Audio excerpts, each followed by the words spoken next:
Hi everyone, आज हम लोग पढ़ने वाले हैं क्लास 8 का इंग्लिश चैप्टर है आपका 5 और टाइटल है चैप्टर का द हैप्पी प्रिंस। तो आइए सबसे पहले देखते हैं आपका हार्ड वर्ड्स जो भी है। तो सबसे पहले देखें आप स्प्लेंडिड। स्प्लेंडिड मतलब शानदार, ग्रिप्ड मतलब दुखी, प्लीजर मतलब आनंद, पेक्ड मतलब चोच मार कर उखाड़ना, वियरेंस मतलब थकान या थकावट, अटस मतलब अटारी, पडल मतलब बरसाती पोखरा, आइसिकल मतलब लटकती हुई नुकीली बर्फ, फोर्सेक मतलब किसी व्यक्ति या स्थान का सदा के लिए परित्याग करना यानी छोड़ देना, लैरिन मतलब धुंधला।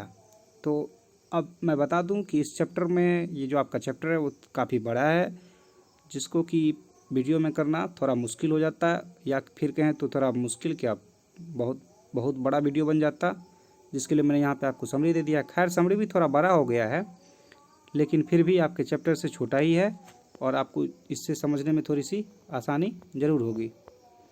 तो आइए चैप्टर पे देखते हैं summary. The story of Happy Prince dwells upon the themes like social injustice, redemptive power of love, and the loss of innocence. अब हैप्पी प्रिंस की जो कहानी है वो सोशल इनजस्टिस मतलब सामाजिक अन्याय, redemptive power of love and the loss of innocence, और प्रेम की जो मुक्ति की शक्ति है और निर्दोषों की जो हानि है इसके बारे में बताती है। इसी पे बेस्ड है। इन दिस स्टोरी, इस कहानी में we come across a statue, हम लोग एक मूर्ति से मिलते हैं, who at one time a real prince, जो कि एक समय में एक सचमुच में राजकुमार था। When the prince was a live, जब राजकुमार जिंदा था, he was a happy person, वो खुश आदमी था। ही lived in the palace and did not know about human suffering, वो राजमहल में रहता था और उसे लोगों की समस्याओं के बारे में थोड़ा भी जानकारी नहीं थी कि किस तरह से लोग अपने जीवन कष्ट में होता है, लोगों का किस तरह से लोग भुगतते हैं जीवन में, उसे ये बात से थोड़ा भी पता नहीं था। His life was full of Joy, उसका जीवन हमेशा खुशियों से भरा था। अपॉन हिज डेथ, उसकी मृत्यु के उपरांत, his statue was built at the top of the tall column in the city, शहर के सबसे ऊंचे स्तंभों में से एक पे उसका मूर्ति लगाया गया। The statue was covered all over with thin leaves of fine gold, और जो मूर्ति थी वो सोने की पत्तियों से ढकी गई थी। For eyes he had two bright sapphires, उसके आंखों में दो नीलम लगे हुए थे। And large red ruby glowed in his sword hilt, और उसके तलवार के मुठे पे एक लाल मानिक लगी हुई थी। The statue of the happy prince looked beautiful and everyone in the city love to see their prince, और उस राजकुमार की मूर्ति काफ़ी आकर्षित लगती थी, सुंदर लगती थी और हर एक लोग उसे प्यार करता था। Since he was placed high above the city on a tall column, the prince was able to witness all the sorrows and sufferings which the common people faced in their daily life. चूँकि राजकुमार की मूर्ति शहर के सबसे ऊंचे स्तंभ पर लगी हुई थी, जिस कारण से वो शहर में लोगों की जो समस्याएं थी, दुख थे, वो सब का साक्षी था, वो सब वो देख पाता था। But the Prince remain ignorant of them during his life time, लेकिन अपने जीवन के समय में उसे इस बारे में थोड़ा सा भी जानकारी नहीं हो पाया। This made the prince once happy very sad, जिससे उसे बहुत धक्का लगा और वो काफ़ी दुख होने लगा। His eyes got watered and large drops of tears began to run down his golden cheeks, जिससे उसकी आंखों में पानी आ गया और उसके गाल से आंसू बहते हुए नीचे गिरा। A little swallow who had alighted between the feet of Happy Prince to spend the night there became curious to know where did the drops water fall from. और एक जो पक्षी थी स्वेल्लो, अब जानते हैं यहाँ पे स्वेल्लो क्या होता है, मैं बता दूं, अबाबिल नाम का एक पक्षी होता है, छोटा सा पक्षी जो फुदक फुदक करके थोड़ा सा इधर उधर चहकते हुए उड़ता है, जो कि खुशी का प्रतीक है, प्रसन्नता का प्रतीक है। जब बसंत ऋतु आती है तो इधर उधर वो चहकने लगता है, हमारे आसपास में देखने को आपको मिलेगा, तो वही पक्षी है स्वेल्लो। तो कहा जा रहा है यहाँ पे कि who had alighted between the feet of happy prince to spend the night there, वो अपने आप को उस प्रिंस के पैर के नीचे आराम से लेट के वो अपना रात गुजारना चाह रही थी, जिसके ऊपर में वो पानी का बूंद, आंसू का बूंद गिरा। वो ऊपर देखी और उसने सोचा कि कहाँ से ये पानी का बूंद, आंसुओं का बूंद कहाँ से गिरा है, उसके लिए वो ऊपर देखी। The bird took pity on the prince and became ready to assist him in his desire to ease the sufferings of the common people, और जब वो ऊपर आई तो प्रिंस ने उसे सारा बात बताया, तब उसे प्रिंस पे दया आ जाती है और उसको वो मदद करने के लिए, उसकी इच्छा को शांत करने के लिए, उसकी मदद करने के लिए वो तैयार हो जाती है। He became the messenger of the prince and agreed to remove the fine gold and jewels from his statue to distribute them among the people, among the poor and the needy. जब उस पक्षी को, उस swallow bird को Prince पे दया जाती है तो उसकी मदद करने के लिए वो तैयार हो जाती है और वो राजकुमार की संदेशवाहक बनकर करके उसके शरीर से जो भी सोने थे, महंगे आभूषण थे, उसको वो गरीबों में बांटने के लिए तैयार हो जाती है. He started with plucking the ruby from the prince's sword and giving it to the seamstress who had no money to feed her ailing child.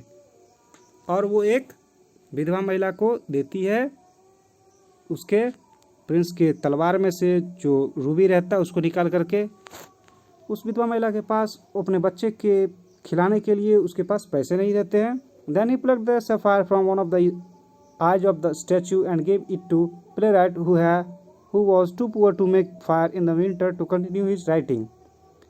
और तब उसने प्रिंस के एक आँख में से सफ़ायर निकाल के यानी नीलम निकाल करके एक प्लेराइट यानी नाटककार को देती है जिसे लिखने के लिए थोड़ा भी कुछ भी नहीं रहता उसके पास.